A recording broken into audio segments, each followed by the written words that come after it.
Hello ವೀಕ್ಷಕರೇ, ಎಲ್ಲರಿಗೂ ನಮಸ್ಕಾರ. ಎಲ್ಲರದು ಊಟ ಆಯಿತು ಅಂತ ತಿಳ್ಕೊಂಡಿದ್ದೀನಿ. ನಮ್ಮದು ಆಯಿತು.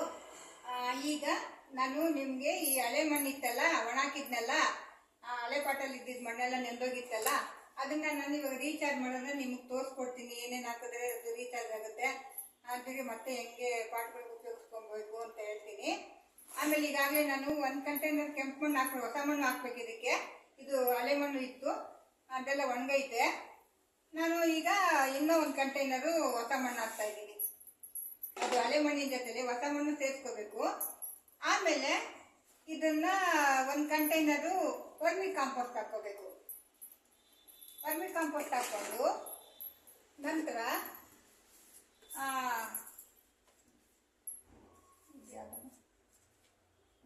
ಇದು ಮಸ್ಟರ್ಡ್ ಕೇಕು. ಈ ಮಸ್ಟರ್ಡ್ ಕೇಕ್ನ ಒಂದು ಸ್ವಲ್ಪ 1-2-3 ಸ್ಪೂನಷ್ಟು ಹಾಕ್ಕೊಬೇಕು. ಆನಂತರ ಸಿಂಗಲ್ ಬಿಟ್ಟು ಅದೊಂದು-2 ಸ್ಪೂನು ಅಷ್ಟೇ ಹಾಕ್ಕೊಬೇಕಾಗಿತ್ತು, ಜಾಸ್ತಿ ಹಾಕ್ಕೊಬಾರ್ದು. ಇದು ಎಲ್ಲ ಕೆಮಿಕಲ್ಸು. 1 ಸ್ಪೂನು 2 ಸ್ಪೂನ್ ಹಾಕ್ಕೊಂಡಿದ್ದೀನಿ.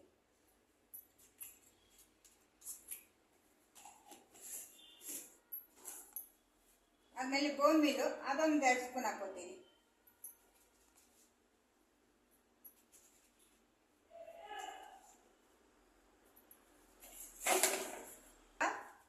ನಾನು ನೀಮ್ ಪೌಡ್ರು ಹಾಕ್ತಾ ಇದ್ದೀನಿ.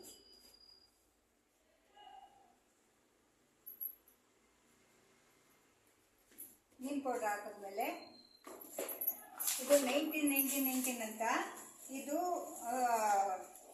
ಇದು ಫಾಸ್ಫೇಟು, ನೈಟ್ರೋಜನ್ನು ಇವೆಲ್ಲ ಇದರಲ್ಲಿ ಒಂದೇ ಸಮಕ್ಕೆ ಇರ್ತೈತೆ, ಪೊಟ್ಯಾಷಿಯಮು ಎಲ್ಲನೂ. ಹಂಗಾಗಿ ಇದು ಕೆಮಿಕಲ್ಲೇ. ಇದು ಕೆಮಿಕಲ್ ಇರೋದ್ರಿಂದ ಇದನ್ನು ಸ್ವಲ್ಪನೇ ಹಾಕ್ಕೋಬೇಕು, ಜಾಸ್ತಿ ಹಾಕ್ಕೋಬಾರ್ದು.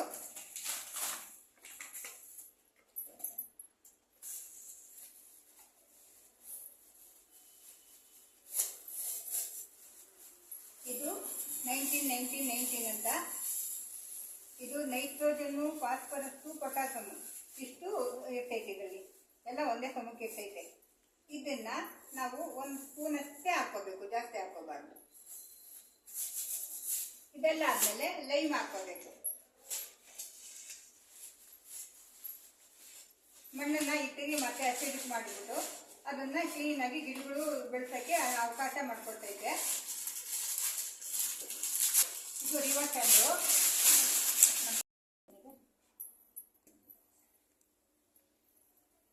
ನೋಡಿ, ಇದೆಲ್ಲ ಹಿಂಗೆ ಚೆನ್ನಾಗಿ ಬೆಳೆಸ್ಕೋಬೇಕು. ಒಂದೇ ಸಮಯಕ್ಕೆ ನೀಟಾಗಿ ಮುಟ್ಟಕ್ಕೆ ಹೋಗ್ಬಾರ್ದು, ಎಲ್ಲ ಕೆಮಿಕಲ್ಸು, ಸುಣ್ಣ ಎಲ್ಲ ಇರ್ತೈತೆ. ಹಂಗಾಗಿ ಹೆಂಗೆ ನೀರು ತುಂಬಿಸ್ಬಿಟ್ಟು ಬಿಟ್ಬಿಡ್ಬೇಕು. ಒಂದು 10-15 ದಿವಸ ಇಲ್ಲೇ ಹಿಂಗೆ ಇಟ್ಕೊಂಡು ಒಣಗಿಕೊಳ್ಳುತ್ತೆ.